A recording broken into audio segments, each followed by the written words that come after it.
Yes, welcome back, guys. So the next generation of live streams. No, still the same generation. It overlaps with the last one. The mildly different but quite similar generation, where we are going to stay still, at least for a while, because ships are overrated. You know, that's why I always say on Trekyards, ships are overrated. Who needs ships when you've got space stations? Indeed. How long do you think we can keep hold of that vibe for until we realise it probably won't work? I mean, it's going to work. How long do you think we can keep that for? 50 years. Or just 2.5 years until season 3, maybe. Oh. Yeah. Didn't you know people like ships? Never heard such a weird thing. Disagree! I was there. Welcome back, guys. Hello! We're here with Deep Space Nine, Season 1 episodes.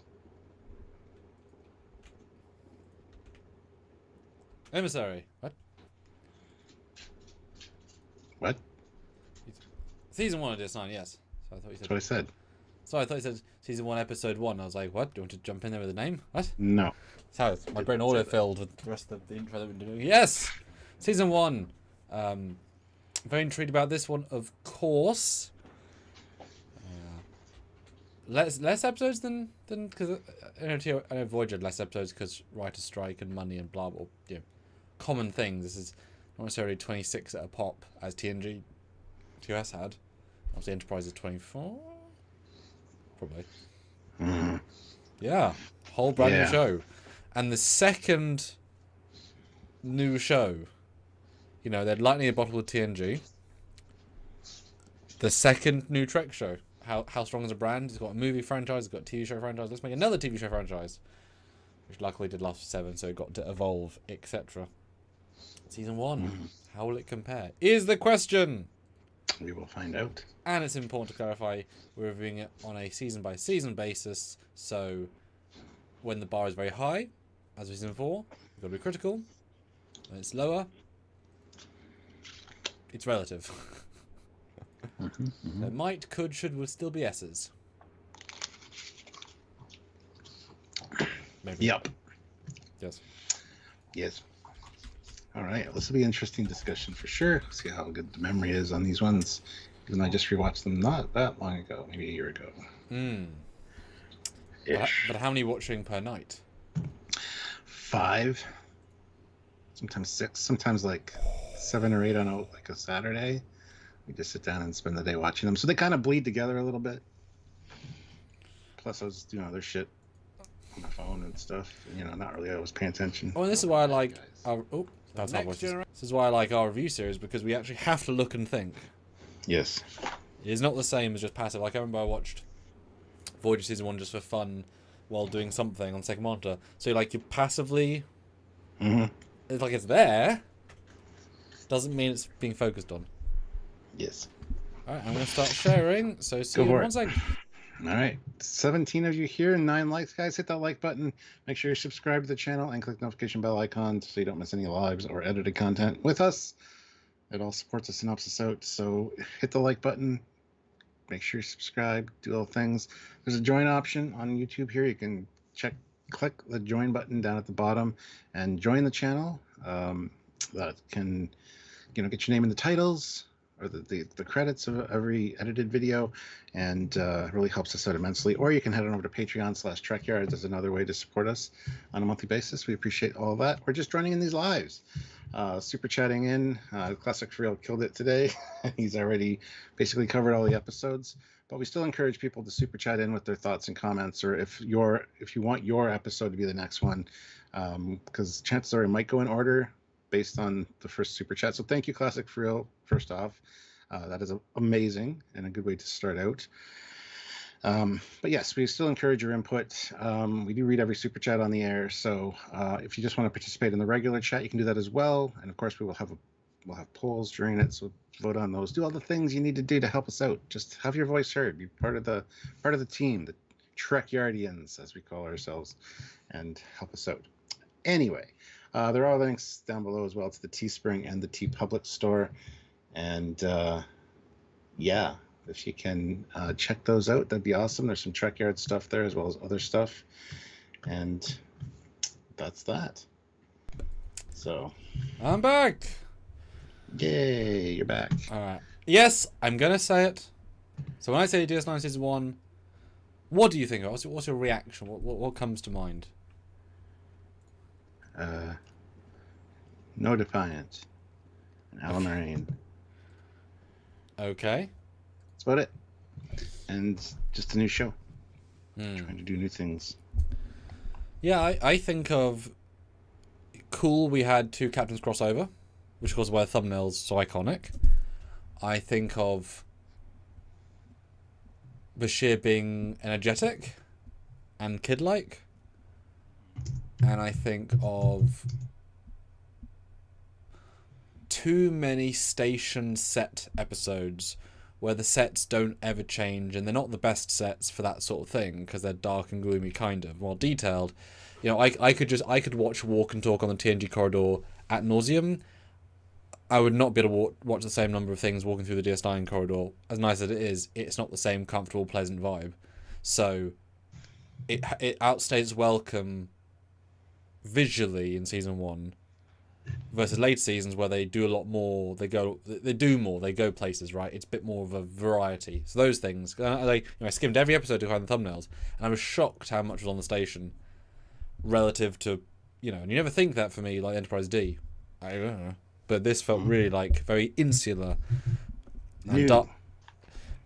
Well, yeah, exactly. They're new sets, but it shouldn't be brighter. There's a mining station, but it doesn't look very nice when scrolling, right? Yeah. I'm going to start a poll as well, unless you're doing a poll. Are you doing a poll? Am I doing a poll? Oh, you can do a poll. Okay, great.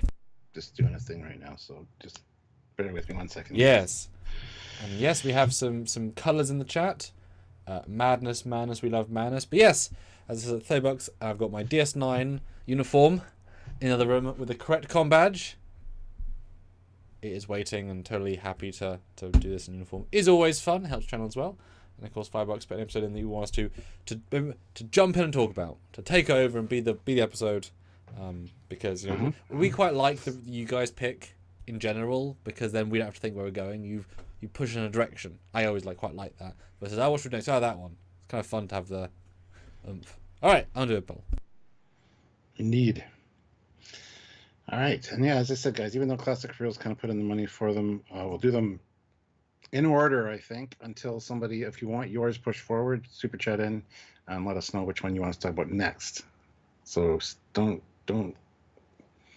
think you shouldn't super chat, because like I said, we do read them all on the air, so it helps us out immensely. And it's all just to help the channel and keep us going. So, well, exactly, that's what I just said. I know I'm saying yes, even $3, etc. Yeah, $2-3. Just let us know which episode you'd like us to look at next. Otherwise, I think we'll be going in order for all of them. And yeah, it should be interesting. See how our recall is. And if you have anything in particular you liked about the episode, just drop it in the chat or super chat in. Yeah. We want to kind of talk about the idiosyncrasies you guys enjoy. Yeah, and this is definitely not the same as TNG. It's not got the same fan base. And the fan base it has been told, if you liked it at the time, you were told it was a bad show at the time. And then it's found love after the fact. But there's more of a stigma, right?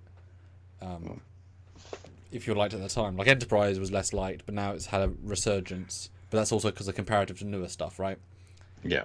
And Voyager was always good. Shut up. Didn't say anything. The other people. Oh. All right. All right. So Ozzy, member for 61 months at the rank of Admiral. Thank you. Amazing. Time for Canada hot dogs with cookies, blood wines, and other Enterprises Clipper ship. That has nothing to do with Deep Space Nine, but thank you, Ozzy. Unless there's a deeper meaning that we don't know. Don't think there is, but there might be. And our resident madman, Classic Trio, throws in $95. Thank you so much. 20 episodes in season 1 times 5 for super chats, plus the 5 I already put in for the TNG season 7 live for Emissary Part 1 equals now every episode is paid for. You're all welcome. This is probably the last time I can do this until Enterprise season 4 if not lower decks. Many weeks then. Yes. Well, we love you. So yeah, we'll start off with the emissary and go from there. And if anybody wants theirs to be Introduction. pushed forward, throw it in a super chat. Classic for real $2. Everyone else has to pool for the uniform change though. Yeah. I do like uniform change. Don't forget to super chat for uniform change. This classic. And then your supers help decide the rank and order. Indeed. Yeah, and I mean, some people might be passionate about DS9. I actually want to know if you are. Like, I'm passionate about aspects of DS9, but not the show itself, if that makes sense. Yeah. I guess. Yeah. All right. I would say where are we starting, but we have been summoned in our, and I'm splitting up what's it called, emissaries 2 parts because we did that for most of them, and it is more of a distinct 2-parter in that there's a certain stuff happening in each part versus just whatever. Yeah. I think it wasn't necessarily meant to play as one long story, possibly. So, yes. Chuck A, member for 60 months as director lieutenant, says Ensign Row out, Major Kira in. Yes. He was really young in this. It would have been cool to have Row actually carry over to this, but they kind of mutinyed her a little bit. It would have been hard to. That'd have been a hell of a story. Kind of weird they didn't, but. So, episode part 1 starts with Wolf 359. Both feels expensive, but also it's all close up, so you can tell they didn't really build any sets for it. They just kind of, what do we have? This isn't negative per se, but it hasn't got the expense of like what it could have been. Luckily, there's some space shots, and I mean, talk about the most gruesome ever canon way of starting a show, having your lead be entirely based on losing the wife on a track, like, right? Yeah. Wow, that's inspired start, and you certainly like him from second one. How can you not? And then they're at DS9. You see how crumbly, broken it is. Makes sense. Cardassians destroyed it before they left, kind of. And I gotta say, when there's the holodeck thing of them fishing, of Jake, and it's a good moment, and they did really good casting Jake. But when they leave the holodeck, it's a new holodeck. You have the holodeck grid, and then you got the blue squares in there as well. So it's like the next generation of holodeck, which is kind of neat. I didn't know that was there, I'll be honest. Yeah, and a different door with a different corridor. Yeah. Blue door instead get orange. Yeah. Well, because they're on some random ship. I don't know. But yeah, the station is not doing so well. The thoroughly out of scale Enterprise D docked. Yeah. It's not the right scale, but that's fine. And it's funny, they had to build the sets, then trash the sets for this to work. And it's not a fun start, and it's also not a good mission for him, because currently, if you recall, he's not the emissary. He's a commander that's been given a backwater planet, which was just been let loose by Cardassia like really recently, and now Federation's taking some martial law style, like, okay, we're gonna come in and help, but this is not important. This is I mean, it's important in the political sense, but like, I'm a command. It's that low ranking. It's that low importance. A commander takes control. That's how little it needs. But we get Brian. They slowly fix the station. We meet Kira, who's a bit of a meanie, but in a fine way. A lot of Jake and Quark, and introducing everybody. A tense scene with Picard and Cisco. Cisco's already manipulating people in a way that's un-Starfleety, but that's how you deal with Ferengi, so it shows his flexibility with the rules. I'll hand it off to you for what happens next, and/or your thoughts on this episode. Well, I think it goes to where they're entering the wormhole, and that's where this one ends. But yeah, this one has a lot in it that I enjoy. The Battle of 359, the scene with Picard, of course. It's kind of a nice handover to this season, or the series. And yeah, seeing the Cardassian station, getting the introductions to everybody was awesome.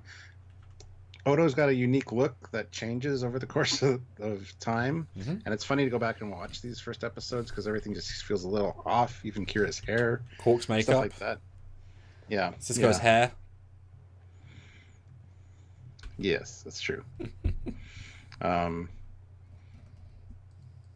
yeah, we get the flashback of him and Jennifer on the beach, which shows a different side of Cisco, I think, which was really great. But no, I think the casting was spot on for everyone. Like I said, even Jake, like when Cirque Lofton grew up, tall, first of all, damn, and he looks a lot like Avery Brooks now. Like, it's uncanny. So yeah, the casting was on point for this for sure.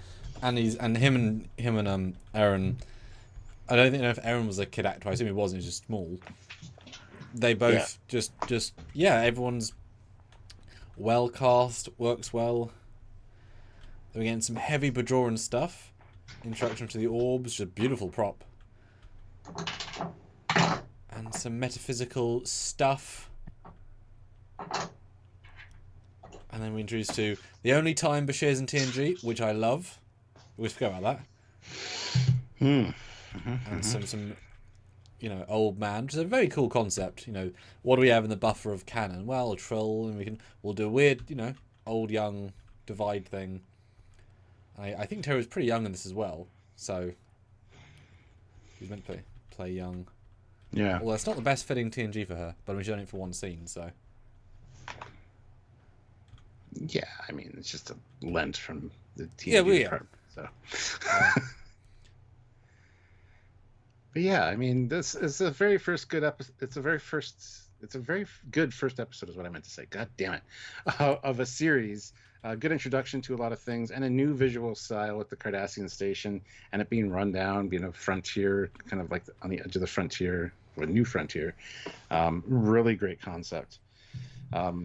This isn't the episode where they moved the station, though. That's part two. Part two, yeah. Because based on the timings, part one is before they go in the wormhole. It's as the Enterprise leaves and the Cardassians arrive, and then I'm assuming there's a cut there. Basically, it's the we've got the flagship, we're safe, and then suddenly and now we're alone, and there's like 47 Starfleet officers here. Shit. And the station is broken. And instruction of Goldukat, who is excellent from second one. Yeah. So yeah, I mean, I think. Although it's enjoyable. The last thing, ending part one with Enterprise D leaving, and Brian leaving, that's inspired. Like thematically, you can't get more literal. Yep. But you're on your own, kids. It's a handover to the new kids. Yeah. That's great. Yeah. So I don't know. Let's see. As far as ranking it. Well, it's fun. It's interesting. It's paced slow but well. You get a lot of every character. Kicks off super well. It's super in the moment. So. But also you get to use the canon. You get TNG uniforms. You get the Enterprise D, Picard. I feel this has got to be an S for this season. Yes. Because it's intriguing and it's throwing so much at you, but it's mostly good. But for this season, I think this is already. I mean, come on, you have scenes with Picard and all 359, right? There's so much effort in this one versus some other ones. We get Martok as a Vulcan captain. Mm-hmm. The first, not Martok. Yes. So I think for this season, well, I think I've even scrolled through this. I think part two is what lowers it for me, because part one is interesting across the board. Mm-hmm. And then we get to part two, which is Cardassian infiltration on the Galore, go in the wormhole, the two different realities, which is fun. Stuff with the prophets. Finding them.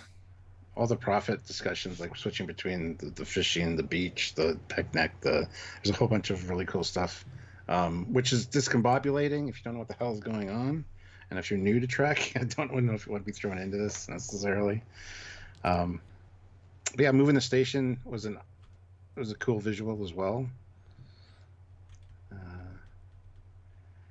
It is narratively, almost nothing happens. It's very simple. Yeah, but that's fine. But I like the fact that the Enterprise left, and now instantly Cardassian's like, and it's ours again, which doesn't feel very consistent with later versions. But that's fine.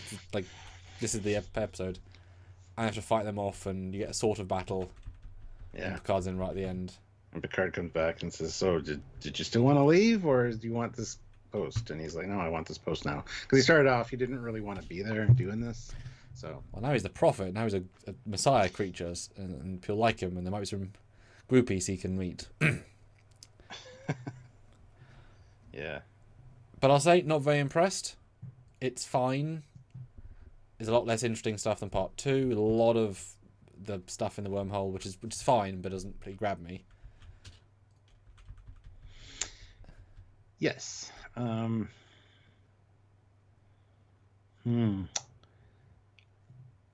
kind of want to give it a B, I think, though, because narratively it's super important, everything that happens here. And seeing the station move and stuff and get the established by the wormhole. Yeah, my gut was C, because there should be a lot of better episodes than this. Okay.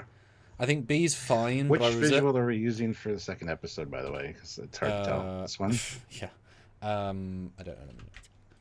Yeah, I reserve the right to call this one as a C when we get some Bs. Because I think if this is a B, then that the average is lower. I think I agree with you that it should be a C because, yeah, narratively it's a little slow compared to the first part. First part's new and exciting. There's always something new and interesting happening. Second part gets kind of confusing and kind of dull in one or two spots. Because it is a part 1 and part 2, but that we're reviewing this as a proper a whole thing. So is that the right image, you think? No. I did get one for them. Hold on. Yeah. But realize any super chat comments, comments as well. So I did get them all. And guys, go vote in the poll. Make sure you hit like. Yes. The poll is DS9 Season 1. Is it great, okay, amazing, or not good? Let us know. We have currently 20 votes. Oh, yeah, that one. Yeah, you got it. Yes. Yeah. Yeah, so I'm perfectly fine with putting this at C because I do agree with your rationale on that. Yeah. Because there are better episodes. And it's good. It's fine.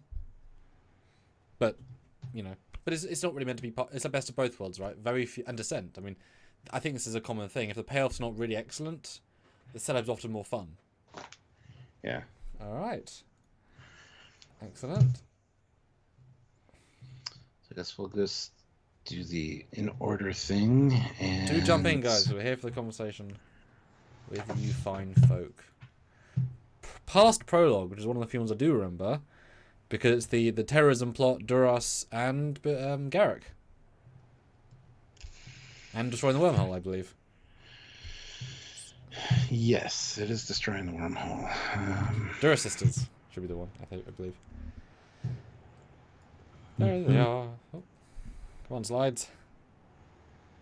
Yeah, slides is being a pain today. There you go. Duras sisters. Alright, your thoughts on episode 3? I mean, still kind of using TNG a little bit as a crutch with the Duras sisters showing up, but this is a plot that doesn't interest me super much. This is not one of my favorite episodes, and some good Garrick moments. We kind of get the whole Garrick meme out of this one. But yeah, it's a lot of political stuff, and it doesn't really grab me very much. Honestly, I don't know what else to say. I'm scrolling through, and there's just not a whole hell of a lot to be wowed about. You get the introduction of the Bashir and Garrick kind of relationship. Again, Garrick was only supposed to be in for a few episodes as well, but well, yeah, how much can do the obvious spy?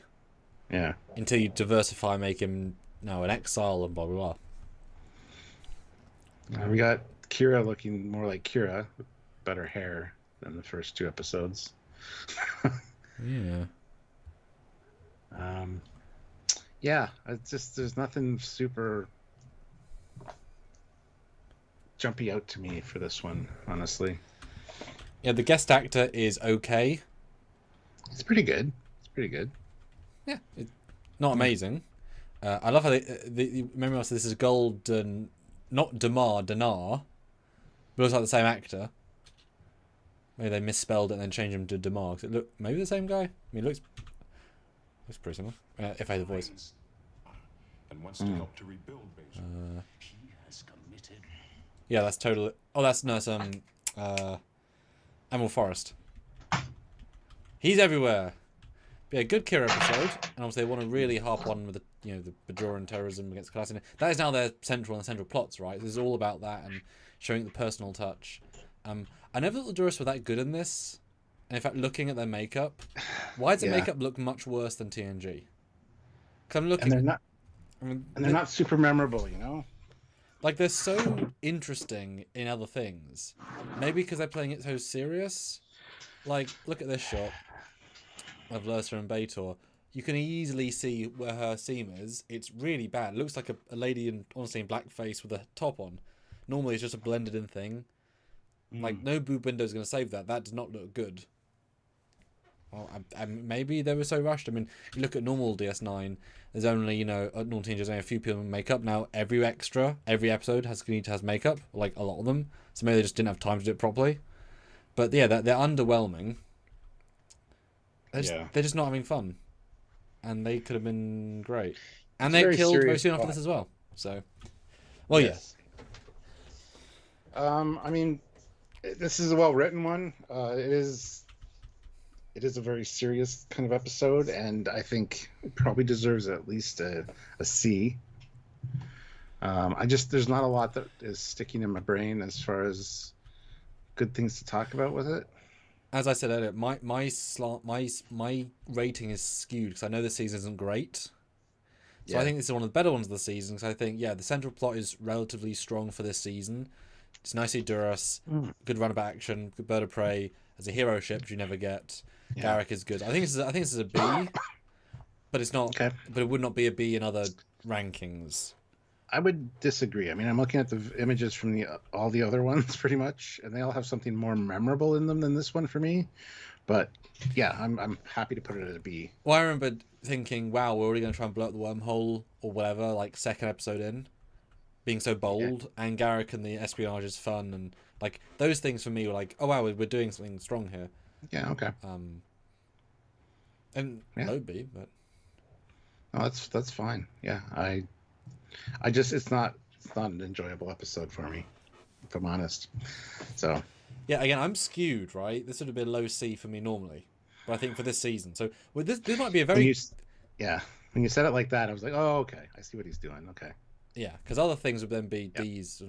Because I'm trying to re-elevate. But I do think we reserve the right to contrast halfway through. Yes, as usual, sometimes we decide to change a few things. Yeah. So, and you guys too, if it's one of your favorite episodes, you can bump it up or down with a super chat. So please do so. Mark Lawrence though, $10. Mark Alamo as Ducat, perfect casting right there. Character actor in so many shows I grew up watching. Usually as a bad guy. Here he finally got to grow a character and a species, really. Yeah. He's in like a lot of shit from the 80s. A-Team, Knight Rider, a lot of those kind of shows. Total Recall. Yeah. And it's always fun to see him pop up in other stuff. It's like, hey, you caught my man. Yeah. So. Class act. Mm-hmm. All right, episode 4, Man Alone. But again, guys, do have us jump around because it is fun to jump around. Yes. Is this Vantica? Is this the Vantica episode? I couldn't tell you what that was. Bashir gets possessed by the... No. There's some old guy in a cloak at the end. And O'Brien... I know they start the school, and that's the only plot I remember.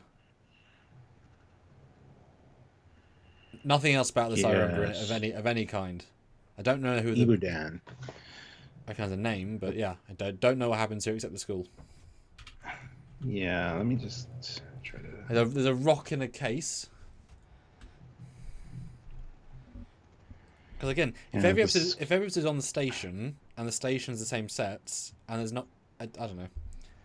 Doesn't stand out quite as much. Yeah. Security office gets vandalized. Yeah, it's this guy's jet. That's the picture. Because I assumed he's important to the plot. I don't remember this episode, as in there's nothing about that stands out to me. I guess it's a Bajoran anti-Starfleet plot. Like they've kidnapped a guy maybe or something. I see Molly though. It's like nothing about the A plot, but all about the B plot, I remember. Yeah, it's not really shaking much loose in me either. There's only one guy's name is Ibadan.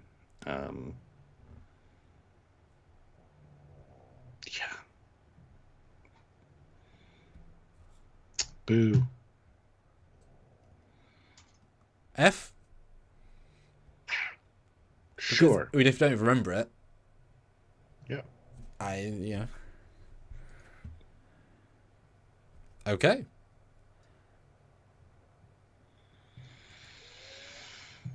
In 2013, for Tor.com, this is from Wikipedia, Tor.com, Keith gives it a 2 out of 10, writing, there are moments here and there, the conversation between Cisco and Dax began a good one, but ultimately the episode just fails on almost every level. Well, I'm happy to give it an F. Okay. Excellent. Excellent.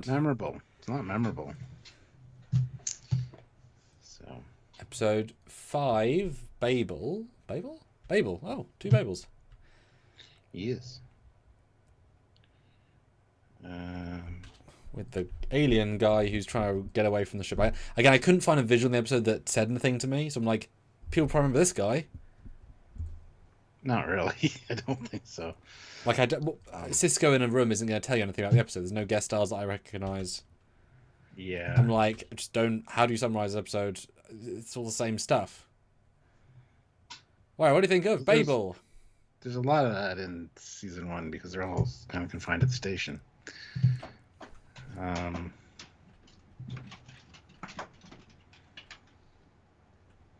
Oh, is this the one where this one where they are all talking gibberish because they have the disconnect in their brain. So they think they're saying the proper things and they're not. They're saying like, yeah. So it's more like babble. But, yes. And it's starting to affect everybody. I don't remember what they do to solve the problem, though. It is a good, well-acted episode, though, because having to do those lines of just gibberish must not be easy. Yeah. I'm trying to I've walk seen on to it, anything else. but it's not memorable. It's a D, though. This is an interesting episode to watch. So I'm going to say D. Sure.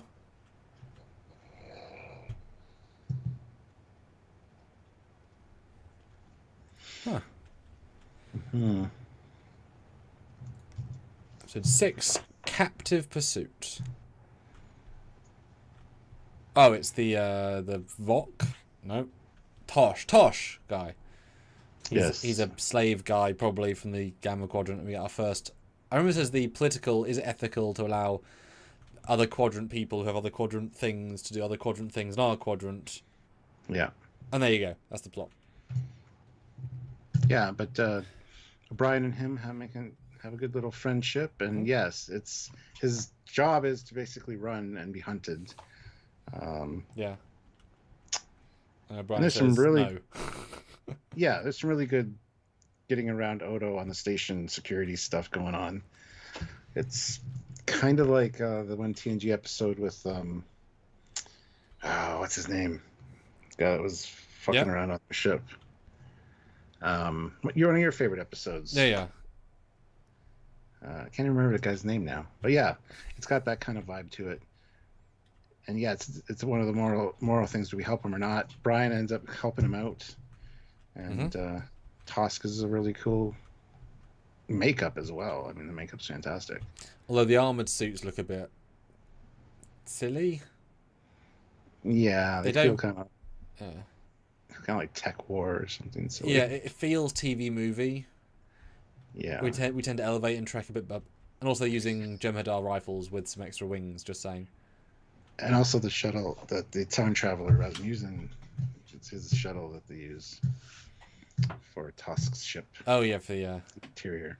Yes, the famous one. It's a pretty good one, actually. And I'm happy to say a C. Yeah. Good idea, but if it was done later, it'd be sharper, right? But you know, I think each one I do remember as being a premise. We're going to swap heroes each time. Although O'Brien's is that Ensign Pip? Are they still messing up his pips at this point? did that a lot on TNG. Yeah, but he's not an ensign. No, he's got 1/2 pip. That's not a thing. Huh. It is now. I'm sure. It was then, 1994. Now, what do you guys think? Is DS9 more memorable? Are we just not giving it the credit it deserves? Tell us your thoughts on the first 5 episodes of DS9. There's a reason people say start season 3. So, Area 51 throws in $5. Duet. Harris Olin's performance alone makes it memorable for me. Great, we now got a curveball. Love it. Okay, great. And Joshua Irwin. They could be using Jem'Hadar rifles because they are also members of the Dominion. Yeah. Well, yeah. I mean, those guys exist. Forward cannon pulled back. I like it.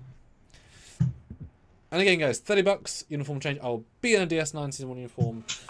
I got out of storage. It's right over there, waiting for you all to force me. One of the good ones. The Cardassian who is the warlord. But he's not. But he's not there. Is he? But is he? I don't know. No, he's yeah, this is a standout in season 1. This is a lot of people's one of their favorite episodes. This has to be an S tier. But straight to the spoiler, right? Well, yeah. No, it's fine. We don't have to dance around it. And sure, it's just funny the way you talk about bullshit. You're so into it. I'm not though. This is not one of my favorite episodes. I don't like anything with Kira and the Bajorans. Although last time I rewatched, that kind of stuff grew on me a little bit. But I understand that this is a very interesting story and very well acted. Good guest star, and it definitely is a well-written piece of television and drama. It's just fantastic. So, not my favorite by any stretch, but it is absolutely an S for season 1 of DS9. Yeah. Although it reminds me, I wonder if he's the same Nobran Tain actor, but in different makeup. Maybe. Because it gave similar vibes. And of course, as we've heard from Mike Westmore and others, once they found a guy that looked good in the makeup, clearly, given bringing Lema back from TNG to DS9, they were like, great, he works, we'll use him again. And I always remember thinking he's such a similar vibe to the other guy, but maybe less pudgy because he's less old. No, this episode's really good. The fact it's a double twist is what makes it great. If it was just we caught a guy because he's trying to not be the guy, the warlord, that's dull in a weird sense. Yeah. But the fact that he's trying to be a public-facing lamb to the slaughter to give them some semblance of peace and let himself be crucified, probably the worst way possible, is amazing. His acting is, it's beyond. It's top tier acting. That scene where I couldn't bear the screams of the Bajorans, blah blah blah, was really great. I mean, it shows you how. I mean, we just skipped from episode 5 to 19. The maturity in this, yeah, because they'll have learned as they go, right? Especially they've never done they're doing constant Bajor versus Cardassian storylines. It's constant. This is a really good take on that. That's really interesting. Mm-hmm. Yeah, it's really for Kira to forgive. She knows it's not the guy, obviously, but for her to take pity on him and let him go, that's a big character thing for her because she's so anti-Cardassian. It's not even funny. Yeah, because freedom fighter terrorists, whatever, but killing the right people is important in those sorts of conflicts. So if this guy is not the guy that did it, doesn't matter if he's a Cardassian, he doesn't deserve to die. Yes, important. Mm-hmm. Versus the actual guy, well, maybe. But yeah, this is obviously an S, and it's better than. As a bit of writing, it's better than the first episode. But as a Star Trek episode, this could be so many other things. This could be a parallel to, but the writing is so good. Yeah. All right, good stuff. Straight to a memorable positive one, and again, I say great guest actor. Those do help. Yes. Yeah, so guys, hit the like button. 25 of you here, 25 likes. It's pretty good, but can we do better? Can we get to 30? And go vote in the poll. We have 36 votes currently. DS9 Season 1, is it? And fill in your blank. There's multiple choices there. Letting us know what you think. All right, great. Do we have a person submitted? No, Classic for Real throws in $2 and says, I'd still take season 1 of DS9 over season 1 and 2 of TNG combined. Oh no. No. See, I like sci-fi stories more than political drama. Yes. And bright sets over dark sets. And less characters you can focus on versus more characters you can't focus on. Maybe? Yeah. I don't know. I like hopeful stuff. I don't need constant terrorism allegories by those people. Fine. But Josh says, a lot of well-written drama season 1, not a lot of action. Season 1 gives the show a bad rep for being boring, lots of clever stories. Yes. I wouldn't say boring, just it proved that they were wrong conceptually. They can't just stay still. It's not boring, it doesn't work as a concept for Star Trek. They have to find a better hybrid, which they found. It just proved the formula was not workable, and that's okay.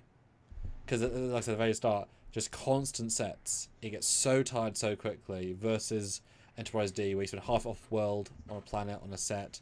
It wasn't going to work, etc. Yeah. All right. Wow. Back to Q-less. Back to TNG pandering, eh? As you said. Well, this is a really great episode. Q and Vosh return from their travels. She's got some. Well, she's not happy with Q. She wants to stop hanging out with him. But she's got some trinkets that she's going to auction off at Quark's. Quark sets up this auction, brings in a lot of buyers, and we've got weird shit happening on the station. Is this the luck device? No, that's later. What? No, the luck device is later. No, this is an egg from the Gamma Quadrant that's trying to get back to the Gamma Quadrant. And threatening to destroy the station. Oh, right. So the station's having some issues. And yes, Cisco punches Q in the face. Picard never hit me. I'm not Picard. I will genocide a planet. Not yet, but I will eventually. And Picard will not genocide a race. Yeah. But yeah, this it's a good episode. It's fun. It's good to see Vash back. The mystery of what's going on with the station, and then the reveal that it's actually an alien entity that's an egg, as one of the most valuable things that Quark was going to sell and make a commission on. Is fun. So, but yeah. Boy, you realise how important sets are when you look at the same thing, because it's so unmemorable until you find little moments. Yeah. The rest of it's just constantly the same thing. Like, everyone remembers punching Q because it's definitive. Vash is great as Vash. Is she better than TNG? She's fine. I mean, it's funny, she's both being limited by Q, but also raised by Q, but also Q's not being Q, he's being restrained. Yeah. It's interesting. I like it, I don't like it. Although I appreciate I see him go from TNG costume to Voyager, which I love. It's nice they recognise that, and now he's obviously in Voyager the rest of the time. Yeah. Or DS9. Before we rank this, though, Classic for Real, $2. Oh. I'd still take Season 1 of DS9 over Season 1 and 2 of Picard combined. Yes. This is true. I mean, this doesn't make you sad. I mean, there's the odd moment that's well acted that makes you sad, but that's on purpose. Enjoyable sad. Yeah. Yeah, this is a good episode, I think. For this season. Yes. I mean, compared to later DS9, it's like, it's right. That's back. It makes you wonder how often the Q is going to be coming back to DS9, because it's like, oh, he's in Season 1. Okay. This is going to be a holdover. He's going to show up multiple times. Not so much. Oh, can you imagine if Delancey, like, they said, right, John, every Trek show ever do, you get 1 episode per season. It would have got old, but that would have been kind of cool. Yeah. Imagine, oh god, him and Wayun would have dynamite scenes. You know? But not Wayun 3, like Wayun 7 or 8. Like, him and Wayun 8, like, that chemistry. But like I said, my memory of this is good, but should have been sharper. It never quite gets going, and having a god creature isn't in the plot enough to. It's so because it's not a Q episode, right? It's a DS9 episode with Q in. I mean B for legacy factor, but I don't remember being amazing. But again, this is this scale, right? Yeah, I would say probably a B for this one. It's definitely better than the one in B, but that's more core plot. This is more fun plot. Yeah. Yeah. Interesting. People have brought up the scene with Picard, with O'Brien and Q in the chat there, and it's like, yeah, I just saw that scene. Do I know you, O'Brien from the Enterprise? Ah, yes, one of the little people. Yeah. Yeah. That's somewhere. Okay, cool. Right. Next up is Dax, episode 8.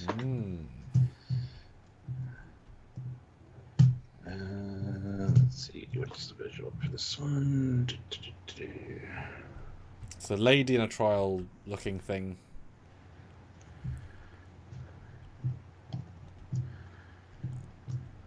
Is Dax on trial? I guess. Again, none of the visuals stand out to me in this episode. I vaguely remember the aliens, but mostly because I remember the actors. But it's all the same visual, so nothing here stands out. Again, it's kind of worrying, really. Let's have a look. Episode 8. Okay, and then... Yeah, she's on trial for something... a lot of talk about how the Trill brain works in the trial scene. I remember that. So someone accuses Dax, the symbiont, of murdering her father. Wants to punish Adzia for the crime. But it's based on, you know, a war-style crime where it's not directly caused, but indirectly caused. And they say they can't actually extradite this Dax because, of course, it's not that Dax. It's a new Dax. It's a new person that's had different life experiences, and But, of course, you're agreeing to be part of the symbiont line, and you have the memories of that, and you can bring out the personality. So they're obviously still in you 100% because you could literally summon them. So, I mean, the crime is still there. Yeah, it was Curzon that's being accused of it. Yes. So. And it turns out that wasn't the case at all. She comes clean at the end that she was involved with what happened, and Curzon didn't have anything to do with it. So, classic Mulg story. Yeah. Interesting makeup on the one lady too. Yeah. Sort of ugly in an alien way. Yeah. It's a C for me. Yeah. Good idea. Just, again, not as sharply done as it could have been. But good concept. I like to see this done sort of season 7, season 6, season 5, you know, being tried for the crime of your past host is interesting.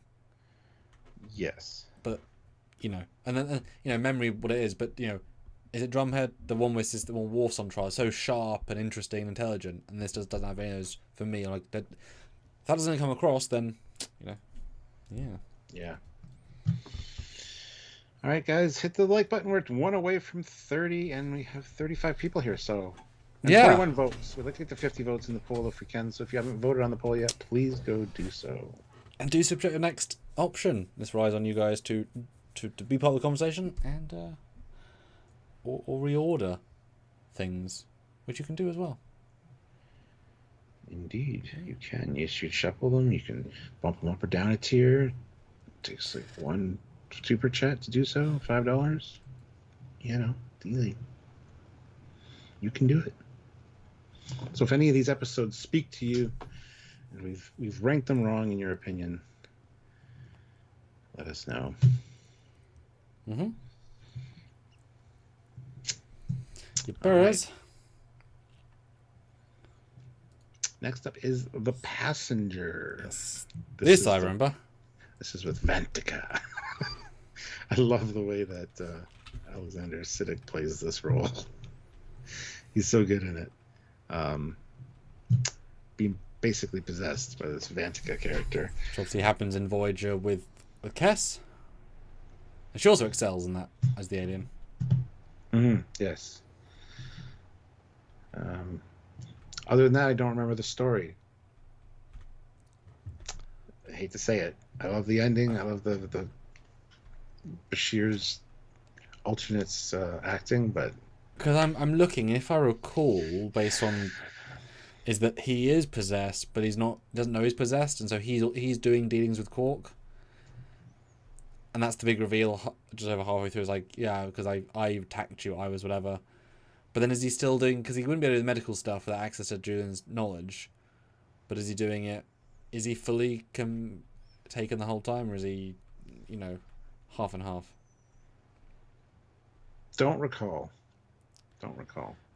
And it's interesting to know, Cassidy Yates' ship comes to the wormhole. Same configuration. Was Cassidy Yates' ship. That's cool. Maybe. An actual model. Yeah. Maybe. Maybe. Yeah, they've been aboard that ship. Which is actually interesting. That means that Cassidy Yates has got a bridge, if you take that as canon. And it's one of the few times actually... Oh, wow, that's pretty cool. A reuse of... This looks like... It looks like the Enterprise B set from Generations they're redressing, because it's got that back bit. Yeah. With a lot of kind of hybrid stuff, which looks pretty good. And these in one of the DS9 wall light corridors from one of the rooms is like a light panel. It's a good redress, though. Yeah. Yeah, I'm scrolling and getting some dialogue here, and I can't remember exactly what Vantika wants, but I just love the ham acting at the end of it. It's so good.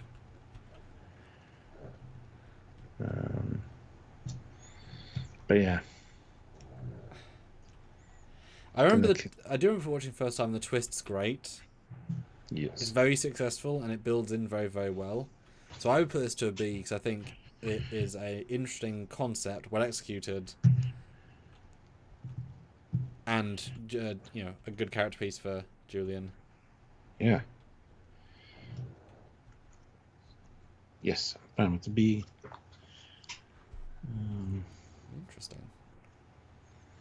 And if you guys have anything you want to say about these episodes, feel free to jump in, either the super chat or in the regular chat, whatever. But and Josh says he loves that set. It was the quintessential swing set. The Saratoga Bridge, the Freighter, the Nebula class Prometheus, finally the Odyssey.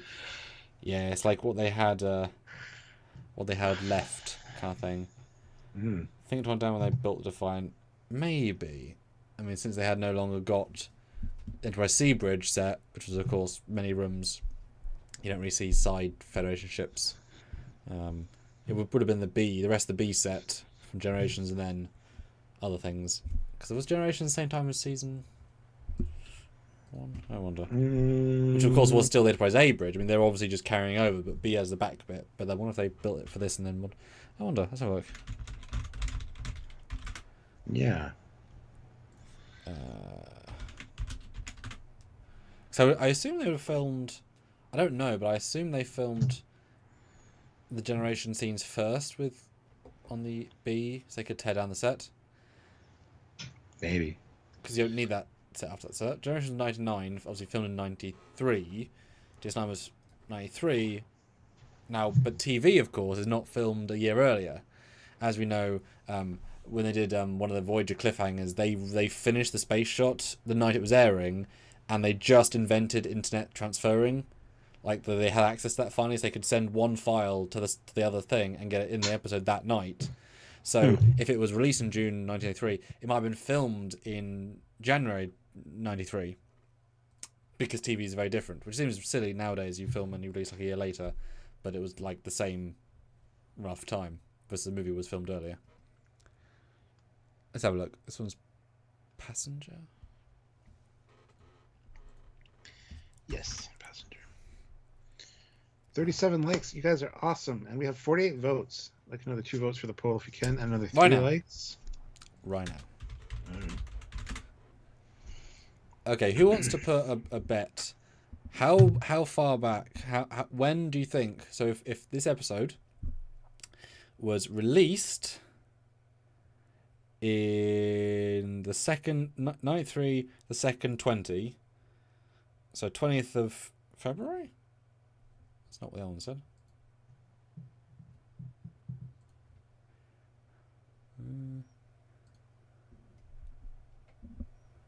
Yeah, okay, 20th of February 1993. When was it filmed? When do you want to place the bets, yeah? It's better on what? If it was filmed at the same time? No, when was it filmed? So it was released 20th of February 93. When do you think it was filmed? I don't know the answer. I want to see how close we get. September, year before. I'll say I was thinking. I'm going to say October then. Any votes in the thing? And it should tell me when it was filmed because I do tend to be good at that.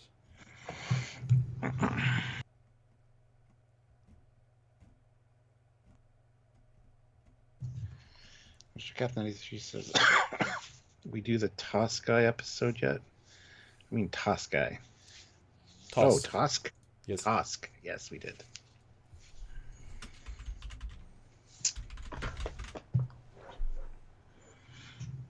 Classic Reels guessing August 92. If I win, what do you win? You get a hearty, thank you and a slap on the back when I meet you in person.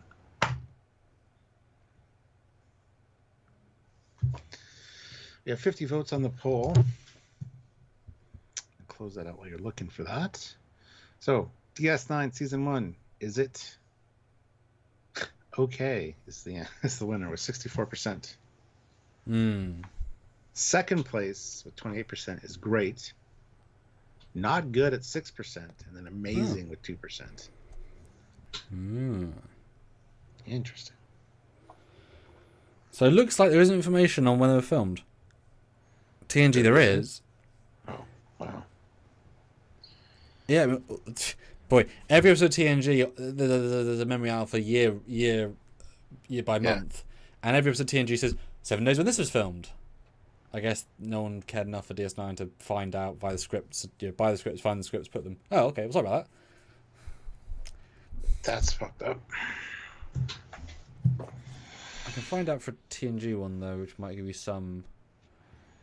But jump on the next one, Stuart, because I will find out this. Do a sense. Next one is Alamarine. Oh yeah. Which honestly is overshadowed by the stupid song in it. It's these delegates come to the station from the Gamma Quadrant. They enjoy games, so of course they go down to Quarks.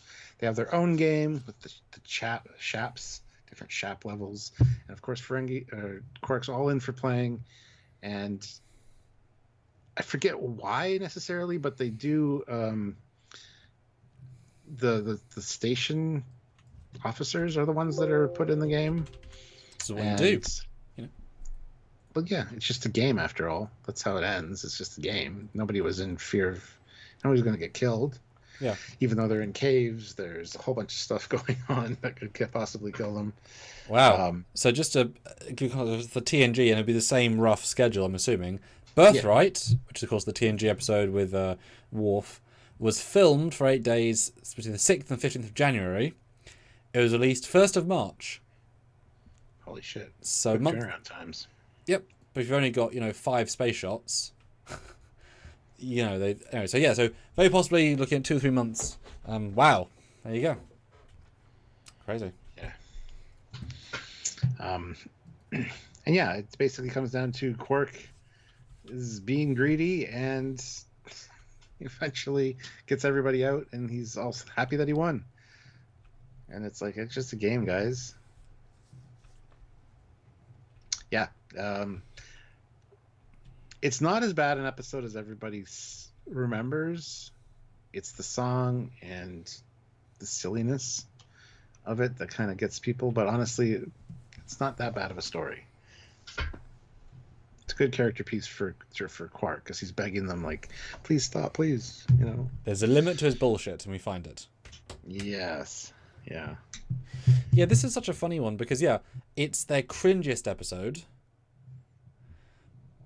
but that's for the reasons it's cringy. It's like Threshold. It's cringy for certain elements. Yeah. But as a story, it's a great concept. The guest actor man is very good. Quark is very good. The art design's stupid, but in a good way. It's a game. It is allowed to be. The fact that you're forcing the cast together in little rooms and they're bickering is good. And the fact that, you know, this it is a great context to the Gamma Quadrant of, you think you're prepared? These guys transport you into a game piece hollow box thing. Don't you have that? Yeah. Like, but it's cringy, but it's interesting as hell. Now, would it be better in a TNG season 7, 6 with less silly? Probably. Yes. Would have been. Could you make it a horror film? Yes. Or horror episode? Yes. But I think because people think the tone of DS9 is dark, and this is the epitome reversal of that. But that season 1 had some weird stuff, right? And yeah.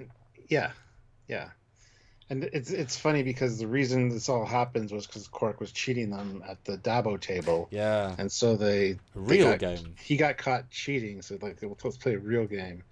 So yeah.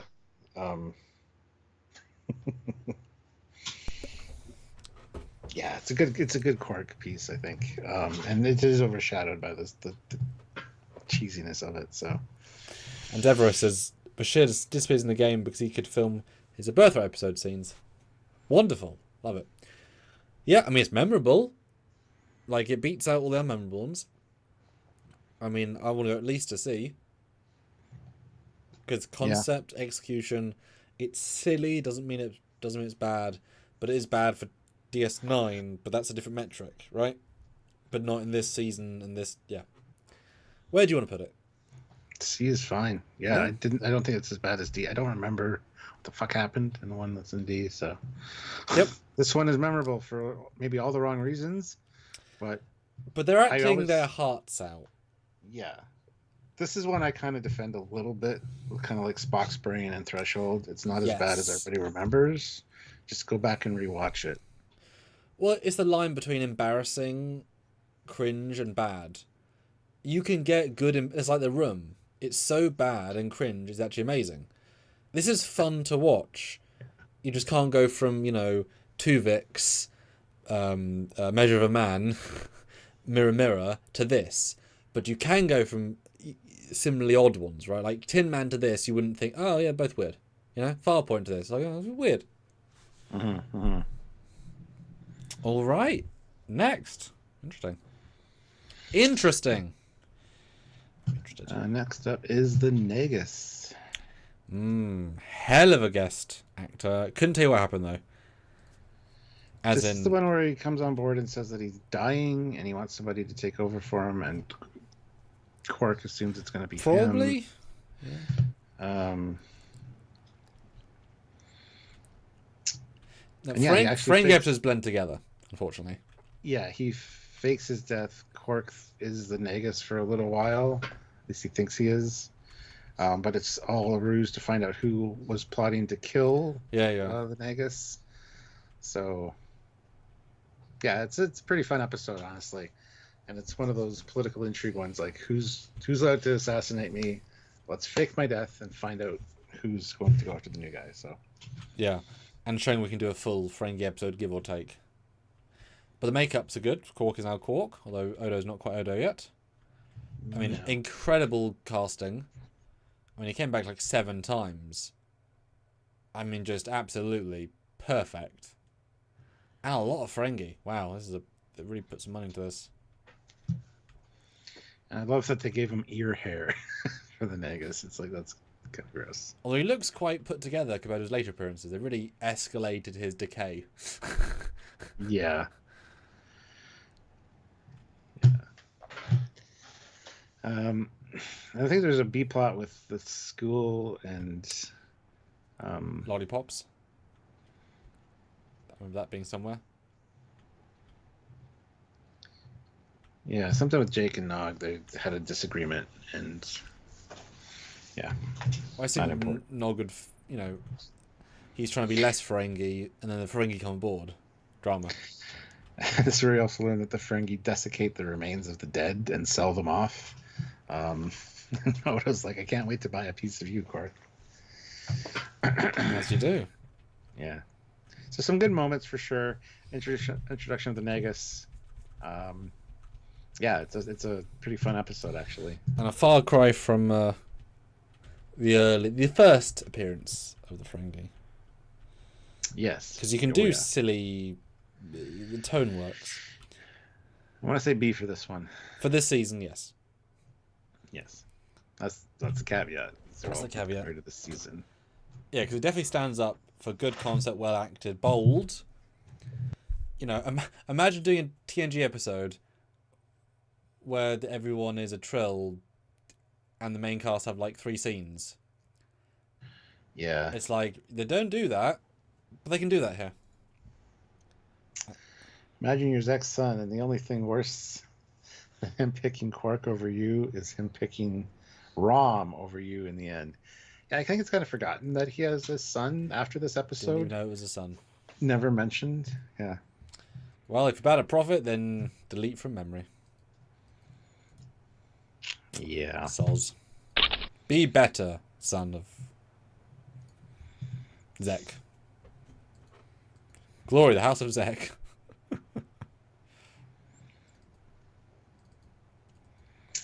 All right. Right. Next up is Vortex, which is about a guy that knows where the changeling homeworld is and comes on board and starts talking to Odo. He's got a little piece, a little remnant of this little thing that transforms into a little monolith type thing for his necklace as proof that he knows about the changelings.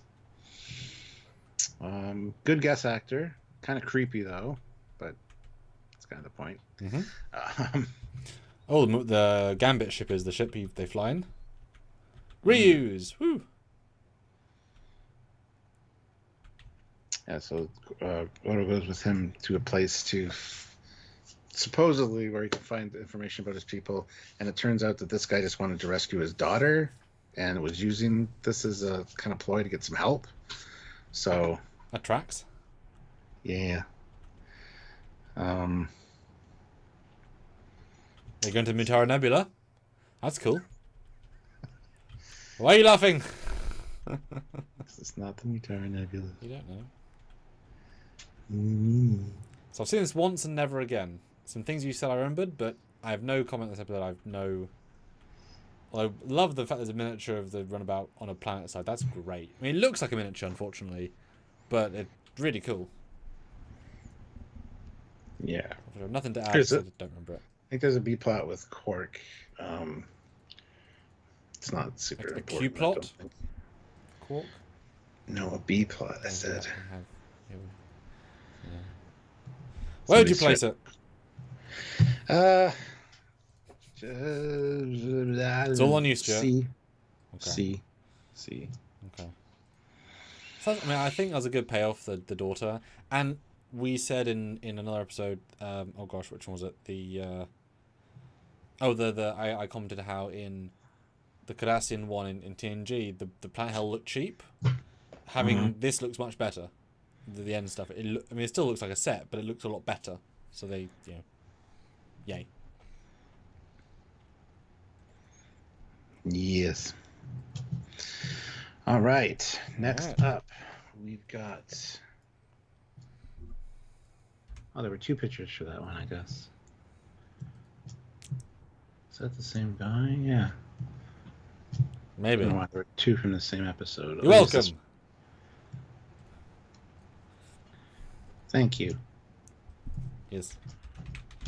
Next up is Battlegrounds.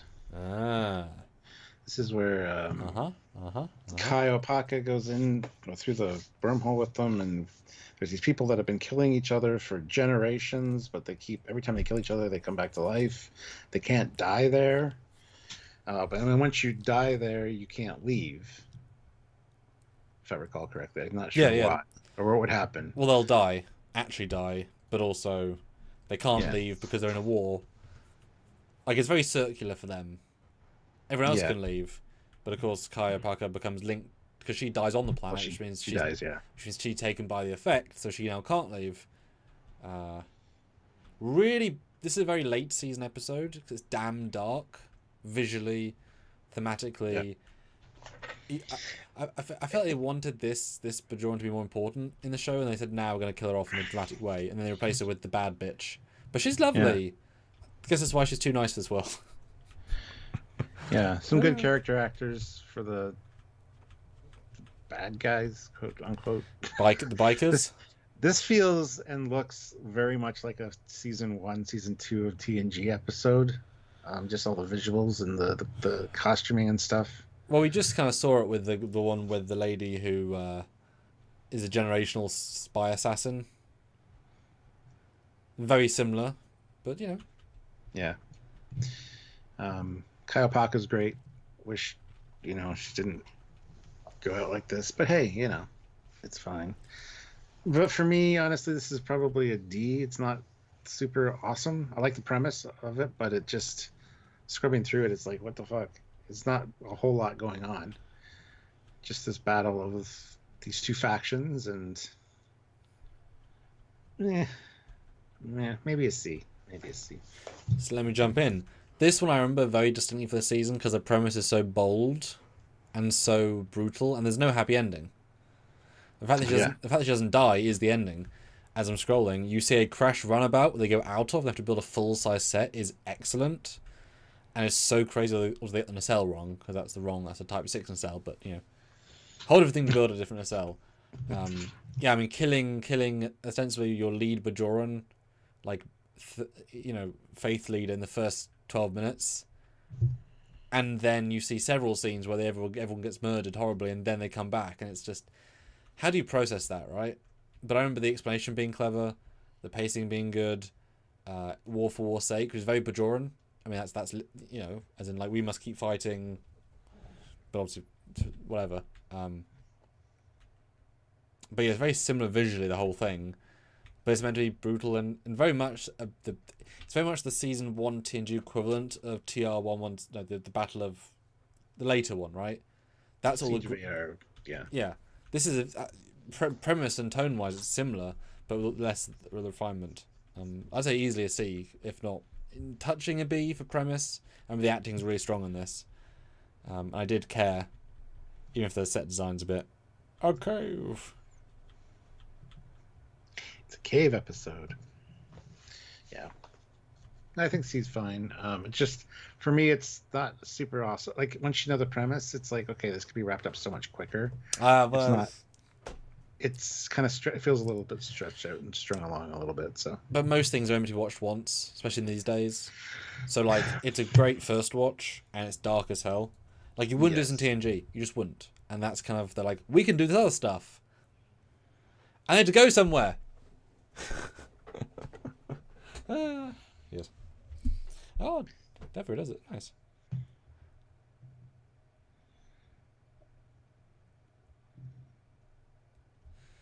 All right. So next up, we've got the storyteller with the Dalrak. This is Bashir and O'Brien. They don't really get along. They're not really friends yet.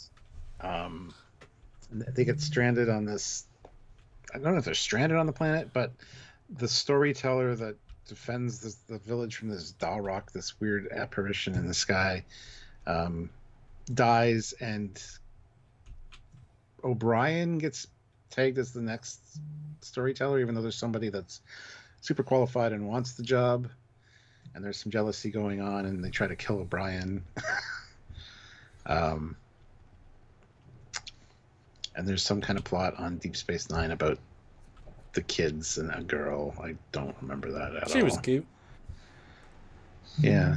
It's already love stories. One of Jake's many dates. Can you date a Bajoran? All the political stuff and whatnot. Yeah, and O'Brien kind of fails miserably, and the other guy steps in and saves the day, and he gets the mantle of being the storyteller, and they can leave.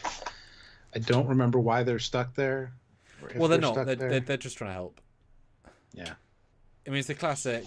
I guess that means they're warp capable. Or are they Bajorans?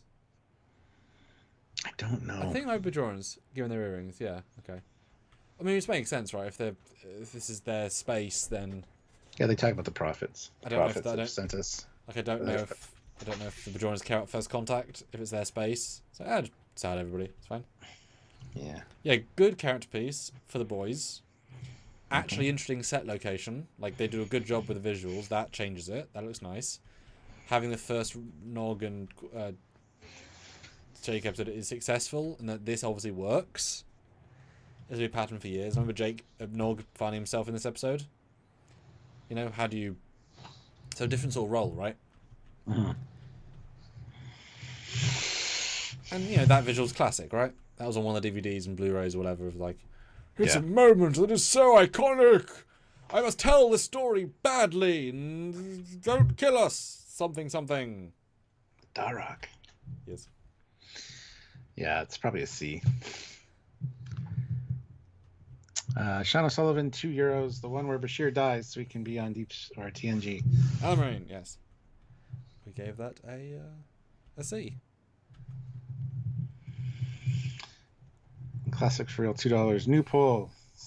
Season 1 of DS9 versus Season 1 and 2 of TNG. I was tempted by that earlier, yes. Okay, let's do that. Yeah.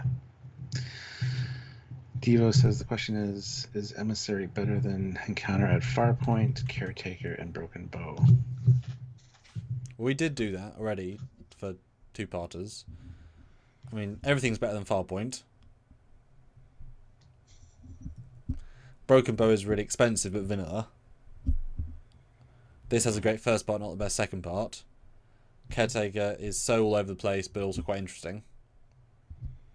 Yeah. Discovery, go to hell. And another two-part whatever's. So you're fine with putting this one at a C? Yeah, but I think we're touching B because the vibe of the two boys. I like this is the like Sisko's not even in it really, right? They're allowing the secondaries to be. You know, I mean, everyone's kind of a secondary to. I think this is almost at B because it's genuinely more diverse, more interesting than a lot of these other ones, and not dark. Yes.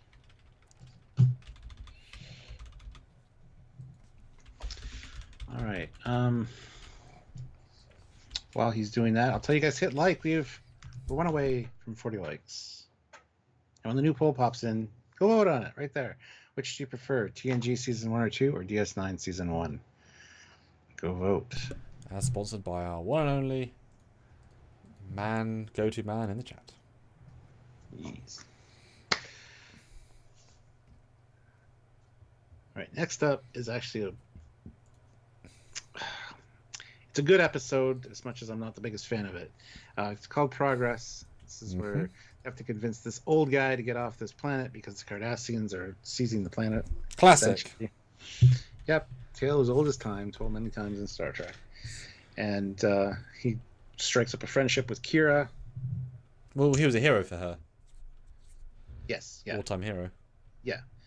And he's building this kiln, and she helps him finish it and then destroys it, and basically says you gotta move on. Yeah, because he kept saying, you know, my life is here, my life is my work, my life is this kiln's rebuilding. I will finish that, and so he does, and then she kills it within 10 seconds, saying, right, you achieved it, and that's how easy it is to destroy your life's work. Get out. Yeah. This is also the great river, whatever. Self-stealing sand bolts. Yes, and Yamek sauce. Lots of Yamek sauce. Material continue. I forget what it's called, but yeah. It's a fun side story. It's amazing that the B plot about shitty trading so overshadows a war story about a mentor. Like, it's so much more legacy factor in Trek than this dark story, kind of. And it's like so overshadowed because it's so genius. But there's such good moments in both stories, though. Yes. Like, he's a really nice old man. I love the way he kind of jokes around with her and is kind of like a father figure. Yeah. You don't know. Yeah. It's like I killed 4,000 Cardassians last week. A few months ago. Yeah. I know. I was there. This one for me is at least an A. Because it is a very well written story, and the B plot is also fantastic. So, which is kind of a comedic one with a more serious, you know, the A plot's more serious plot, but yeah. Yeah, so I think the pacing is too slow. And a lot of it is recycling other Bajoran stories that we will see again, have seen before. But Kira actor was on point. The guy actor was on point. You could probably compress their storyline down by a third. But the Amok Source is like franchise famous, right? They're perfect in it. The plot's perfect. Yeah, I think A as well, because it balances itself out really well. And you can just watch the selling plot as a whole episode and it's enough. Oddly. Mm-hmm. But yeah, I think the pacing lets us down a little bit. But they want to lead you in. They want to be dark and dramatic. It makes sense. I just think it's not as good as it could be. But that's what they were going for, right? And the kill 'em twist at the end is great. Like, that's really good storytelling. Just blow it up. It's like, shit. Okay. Jeez, man. Brutal. Very un-Starfleet. Because she ain't Starfleet. Although I say that Data blew up a thing. But he's also not... He's Data. He's unique. Yes. Okay, interesting. And again, guys, $5 super chat. What do you want to look at next? We've got quite a few left. Half an hour left. Put in some... I'll get sort of 3 or 4 more if you can. Do the things, guys. All right, where are we going next? Well, next up is If Wishes Were Horses.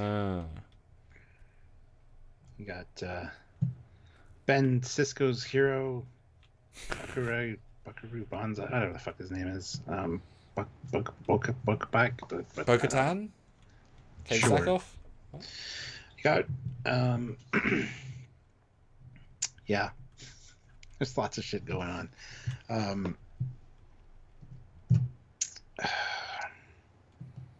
Can't think of the name of the little guy. God damn it. Rumpelstiltskin. Rumpelstiltskin. Yes, thank you. And he can't say his name because it hurts him. This might sound silly, but this episode is amazing for ceiling shots of the sets. Because he's so small, I have to shoot up, and so I use a lot of my reference here for the sets. So it's great for that. So I like this episode quite a bit because they give us a sort of a naughty Jadzia. That's what makes it memorable. Yeah. Like, it's all interesting, but to see... she's really good playing this. She's obviously having a lot of fun, but also it sort of pushes that first episode arc of the Bashir fancying her to the absolute extreme, revealing it's not real, having real Jadzia be like, but then her be like quite cute at the end. So it's like, well, I'm sorry, I'm just imagination. What do you want from me? So she's really well done. He's excellent. He's creepy. He's scary. He's for Molly. He's for Molly through Miles. I don't remember why they're here. I have no memory of the reason for the plot. But the elements are all quite good. And it does come together really well at the end. I remember it has a satisfying payoff, whatever that is. They were there to learn about them. And the best way to learn about them was to get into their subconscious and their psyche and access things. It's kind of like the episode of TNG we just talked about, where they have the delegates that one wants to eat everything. One wants to... And I think, if I recall, they don't know if it's in fiction and non-fiction, so they think they're real people. They do. Oh. Yeah. They find the imagination of humans very interesting. Oh, okay. That's why they tapped into it, to see their reactions to... So they were studying imagination, these aliens. So. Oh, yeah. And then Quark's version is attractive ladies, and Oda's version is Quark in the prison, in the brig. Yes. They seem to smile, and it's really small and satisfying. Yeah. I like this episode a lot, actually. This feels like later season DS9. It has more of a refinement. I want to give it an A for this season. Yeah, because it's better than everything in B by a substantial margin. And it uses the canon, the cast. And I mean, such an ensemble. Like, the fact they can do this many characters. Wow. Yeah. Cool. 2 A's in a row. I like it. 4 more if I read my chart. No, 3 more. Only 3 more. 3 more. Goodness. Well, there's 4 more. Huh. I don't know what that one picture was, because there's a picture of the same guy. It's the same character. We'll see. We'll get into it. We'll figure out if we're missing one or whatever. That's not a thing, Dora. So next up is The Forsaken. That is with Loxana Troy coming on board. More tinge. Yes. And she's got quite a few funky hairstyles in this episode. From pink to red to blonde. She has a thing for Odo, and they get trapped in an elevator together, which is really quite touching. It's a nice scene. Yeah, the last bit's like hyper memorable. Yeah. But there's shit going on with the station, and I can't remember what. That's why the elevator, the turbo lift broke down. Let's see. Yeah, I can't. It's... Nothing stands out in the I entire don't remember episode. what was going on with the station. Literally nothing here is interesting visually, except Odo and her. Yeah. Wow, that's kind of surprising.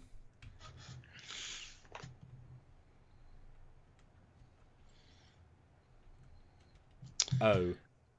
Ozzy says in 1992 the commander was only in his teens. In 1992, I was 18. I was -1. He wasn't exist. He didn't exist yet. I'm as He was old in as a twinkle- DS9. Wasn't a twinkle in anybody's eye. Ew. I'm just trying to remember the other plot, like why the station is acting up. And I remember disliking like Samus in general.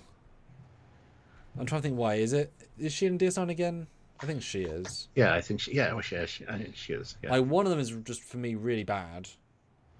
I don't remember if this is that one or not, because the ending's so touching. Yeah. But she always felt random in DS9, like tonally wrong. And I don't like the different hair swaps. That doesn't feel very... I don't know. Like, that's very Beta Z young, not royal of the heir of Beta Z, blah, blah, blah. Right? Yeah. But I guess Magel's like, I'm free. I'll do whatever the hell you want me to do, right? Don't care. I was #1 back in the day. I'll be whatever you want. I gotta vote C. I think the one memorable scene does not bring it up too far. Absolutely fine. 1 second. Yeah, there's something with the computer. It had like a friendly voice. It was kind of reacting to O'Brien. Anyway, it's fine. It's a virus or something. But anyway, Happy C. Totally average. Yeah. I'm just trying to. I'd like to remember the other plot, but I just can't. Again, without any visual, it doesn't really help very much. Yeah. I mean, I'm starting to see what you mean about blending together. Because Yeah. 20 in-station episodes. And, I mean, look at the ones that stand out. They're guest star or location-based. Mostly guest star-based. Yeah. Interesting. No, you only have 2 left because we jumped ahead to duet. Yes. So, Episode 18. Dramatis Personae.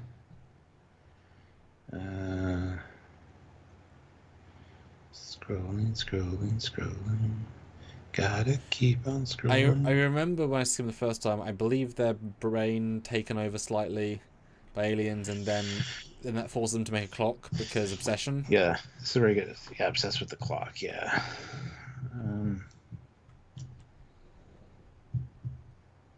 Okay, bring in the picture. Come on, slides. Let's go. There we go. Great visual. Something happened to their brains. But it's not as good as the Enterprise one where they're all brain messed up, because that was one memorable. I don't know why. A little obsession based. I don't know. Yeah. That has more punch than this one for me.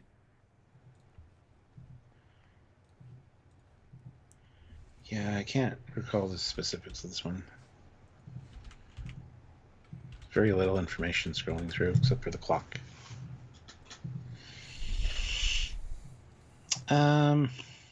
Makes me want to say D, but I could not be giving it a fair shake.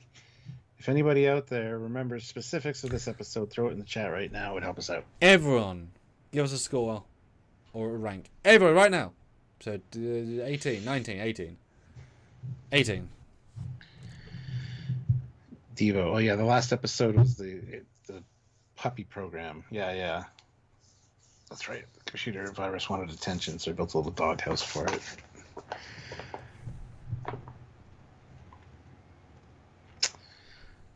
plays out a power struggle that happened centuries ago on another planet. Oh, it's kind of like Inner Light type shit. Yeah, I remember they're fighting for loyalty with each other in her backstabby fun way, and Kira's really powerful.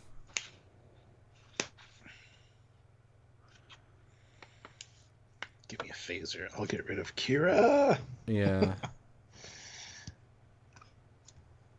Can't say as I remember a lot of the specifics of it. Let's put it that way.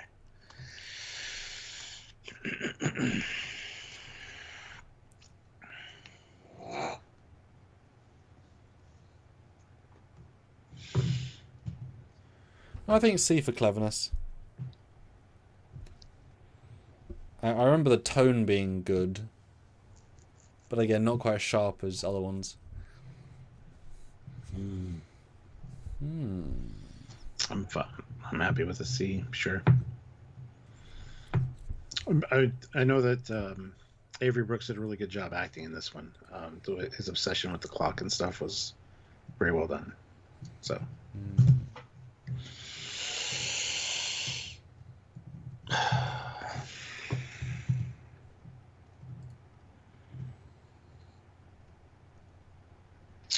All right, and then of course, well, the last one, I guess.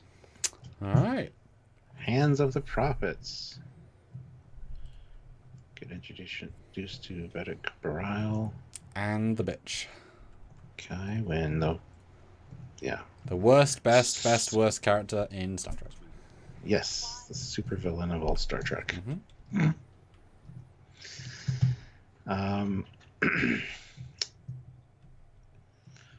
Isn't just the political, like, she wants to be the Messiah? She wants to be in running for the position of Kai.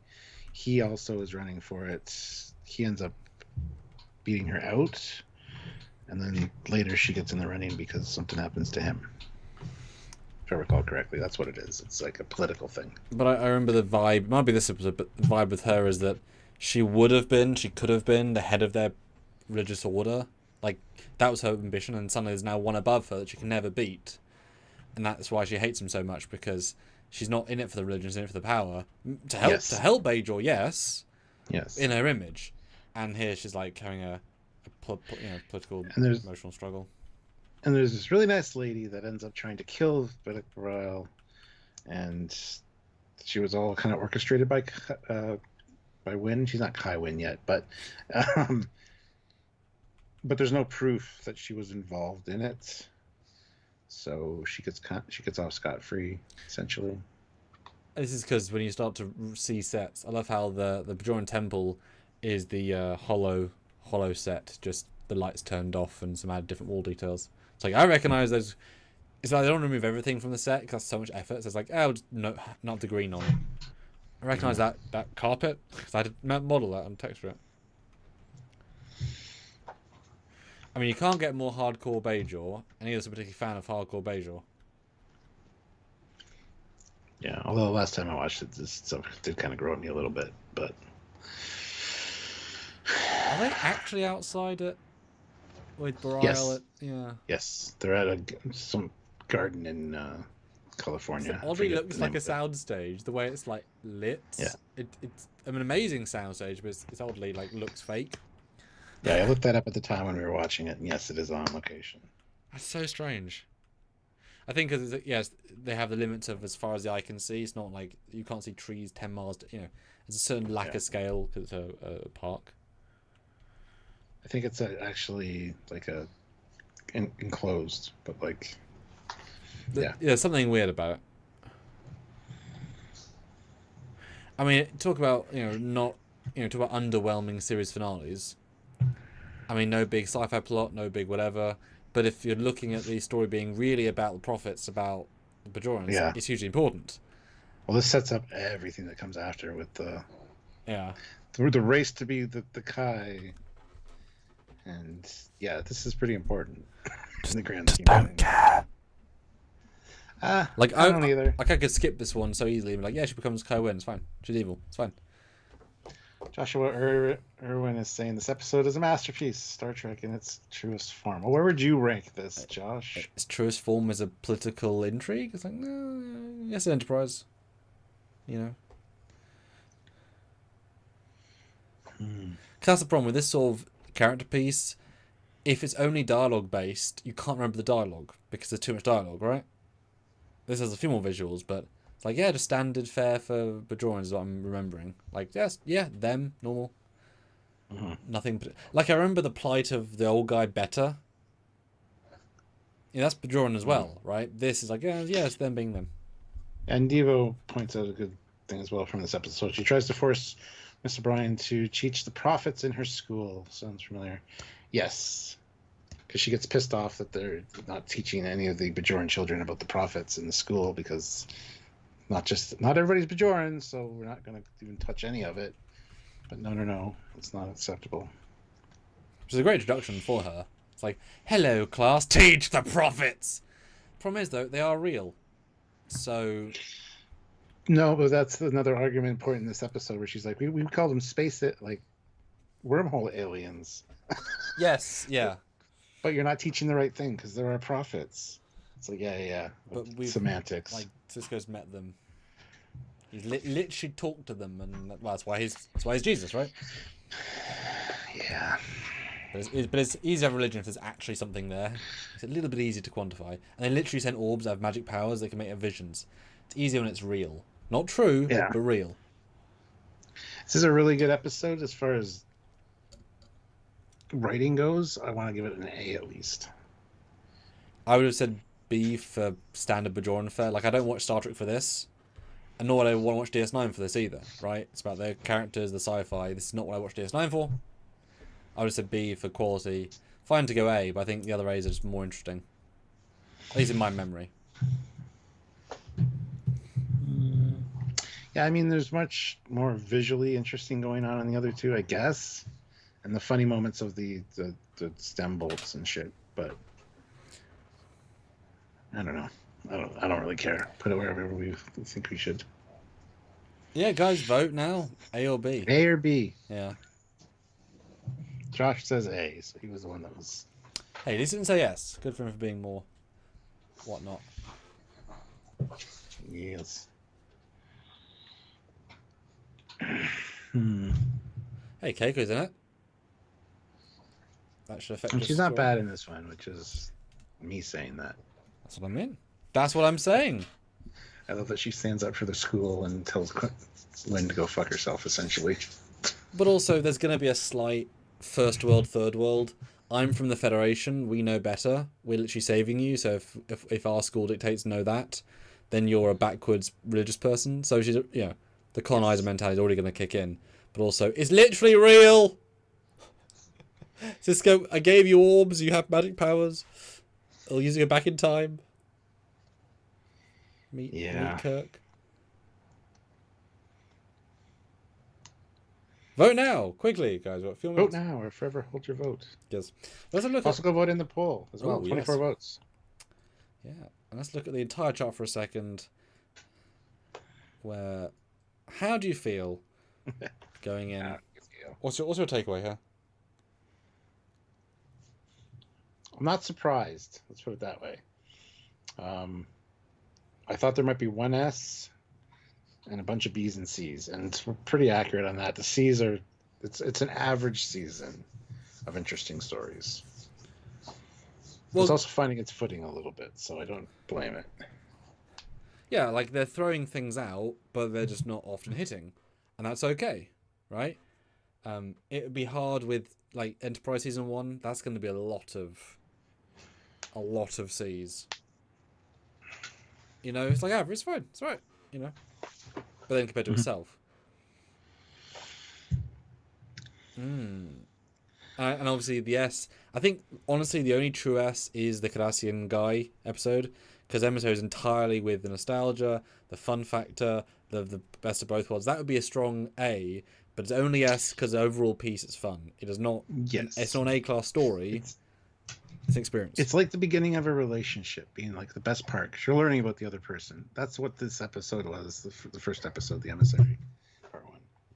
learning about the station, learning about the characters, and it's fun. It's a good ride, and then it kind of hits a brick wall halfway through, and get bogged down in some But also, dense story. but also thematically, Cardassians are now a brick wall saying we'll take it back. Makes sense. It makes all the sense. It's just not so it's fun to watch. But it's not trying to be.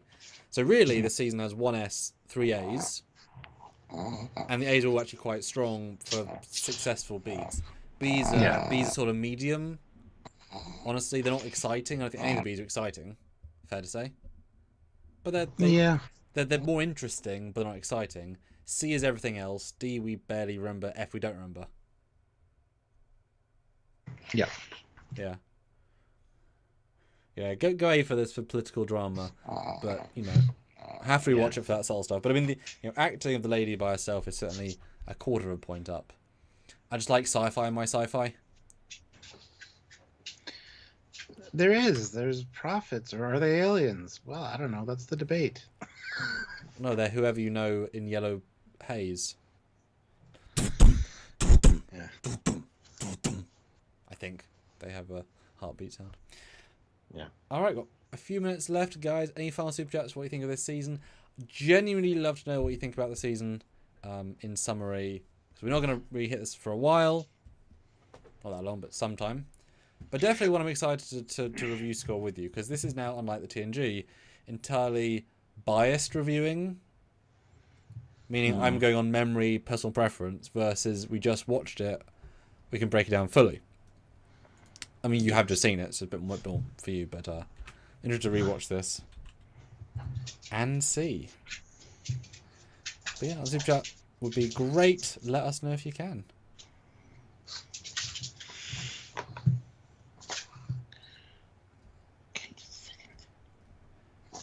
Do let us know. So yeah, I think kind of what we said. It's an okay season. Yeah. I'm being yelled at. Somebody wants to go outside. You can wait. All right. Well, should probably wrap it up. Yeah, and a season. If there's no more super chats, then that is the end. Yeah, interesting. Yeah, surprising. I didn't really expect it to have that many C's, if I'm honest. Yeah, I expected 1 or 2 more D's and maybe 1 more B. Like more of a strong opinion either way, but like C's are pretty much C across the board. But if you look at legacy factor, Alumrain, you could probably argue to be a B because it's so memorable. We're not going to do that today, but you could. For the wrong reasons. Yes. Pretty much. Hey, Raj. Literally, all right. Well, as we're leaving, watch our episode on Saturday. Join us next week for more DS9. Hopefully, more of you will join in for DS9 next week, because it's not TNG, we know, but we do like DS9, and especially as we get to seasons 3, 4, 5, 6, 7, and season 8, which is not very good, in my opinion. Which nobody cares about. I'm just kidding. So anyway, thank you for watching. Thank you to Classic for Real. Thank you to everybody that super chatted. You guys are all awesome. And this was a fun discussion. And yeah, look forward to seeing season 2 next week. So join us. Until then, he's Commander Cocky. He's got a Foley.